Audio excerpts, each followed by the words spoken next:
الرحیم۔ محترم ناظرین، بہت سارے لوگ بیماریوں میں کاروبار کے نہ چلنے کی وجہ سے، کچھ گردش حالات کی کچھ گردش کی وجہ سے یا گھریلو آپسی نہ اتفاقی میں یا اور بھی کسی اور الجھن یا پریشانی میں مبتلا ہیں، اور بارہا عاملین کے چکر کاٹنے کے انہیں کوئی حاصل نظر نہیں آتا۔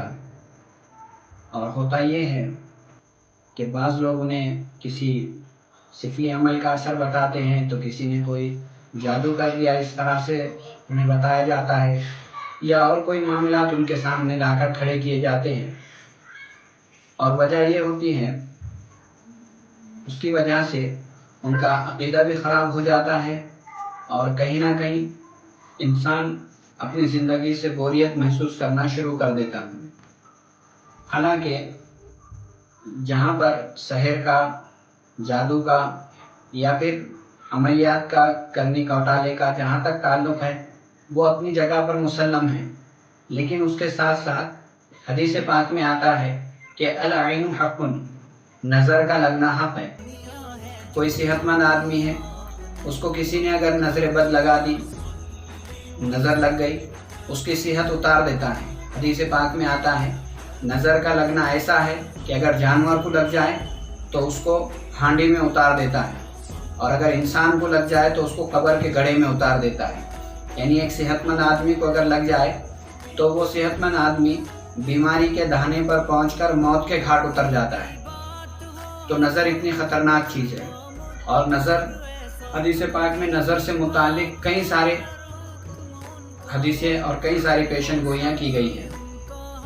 ایک حدیث پاک میں آتا ہے کہ ابن عساکر میں ہے کہ حضور پاک صلی اللہ علیہ وسلم کے پاس حضرت جبرائیل علیہ السلام تشریف لائے، اور دیکھا کہ اس وقت آپ صلی اللہ علیہ وسلم کافی غمزدہ ہیں، پریشان حال بیٹھے ہوئے ہیں۔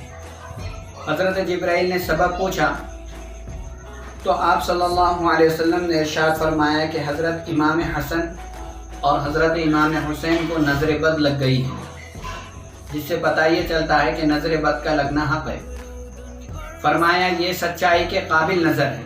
حضرت جبرائیل نے فرمایا کہ یہ سچائی کے قابل آپ کی بات ہے، واقعی نظر لگتی ہے۔ اور اس وقت حضرت جبرائیل نے آپ کو کچھ کلمات پڑھ کر سنائے اور کہا کہ یہ کلمات پڑھ کر دم کیا کرو۔ ایک دوسری روایت میں ہے کہ جب بھی حضرت امام حسن اور حضرت امام حسین کو نظر لگ جاتی تھی تو حضور پاک صلی اللہ علیہ وسلم چند دعائیں یا کلمات پڑھ کر ان کے اوپر دم کیا کرتے تھے۔ ان احادیث کے بتانے کا مقصد یہ ہے کہ نظر بد کا ہونا حق ہے۔ انسان کو کاروبار کو بھی نظر بد ہو سکتی ہے، کوئی صحت مند آدمی ہے اس کو بھی نظر بد ہو سکتی ہے، کسی کا اچھا ہنستا کھیلتا گھر ہے اس کو بھی نظر بد لگ سکتی ہے۔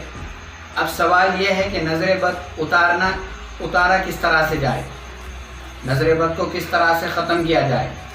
تو اس سے متعلق حدیث پاک میں کئی ساری روایتیں ہیں، بہت سارے اہل حق علماء کرام کے بہت سارے معمولات ہیں، بہت سارے وظائف ہیں، جس میں چند دو ہم آپ کے سامنے آج پیش کرتے ہیں۔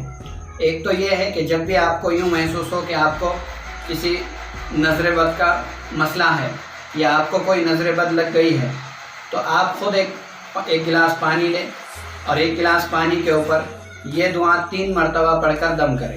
یہ دعا مسنون کتاب جو ادویہ مسنونہ آتی ہے، مسنون دعاؤں کی کتابیں آتی ہے، اس میں بھی یہ دعا موجود ہے۔ یہ دعا 3 مرتبہ پڑھ کر دم کریں۔ وہ دعا یہ ہے اعوذ بکلمات اللہ التامات من کل شیطان وہامہ ومن کل عین لامہ۔ یہ دعا 3 مرتبہ پڑھ کر دم کریں۔ اعوذ بکلمات اللہ التامہ من کل شیطان وہامہ ومن کل عین لامہ۔ یہ دعا 3 مرتبہ پڑھ کر پانی پر اور اپنے آپ پر دم کرے۔ چھوٹے بچے اگر ہے اور ان کو بار بار نظر بد ہو جا رہی ہے، نظر بد کے وہ شکار ہو رہے ہیں، تو ان کے گلے میں بھی یہ دعا لکھ کر ڈالی جا سکتی ہے۔ دوسرا عمل، آپ جو ہے سورہ فاتحہ 7 مرتبہ بسم اللہ الرحمن الرحیم کے میم اور لام کو ملا کر بسم اللہ الرحمن الرحیم الحمدللہ رب العالمین، اس طرح سے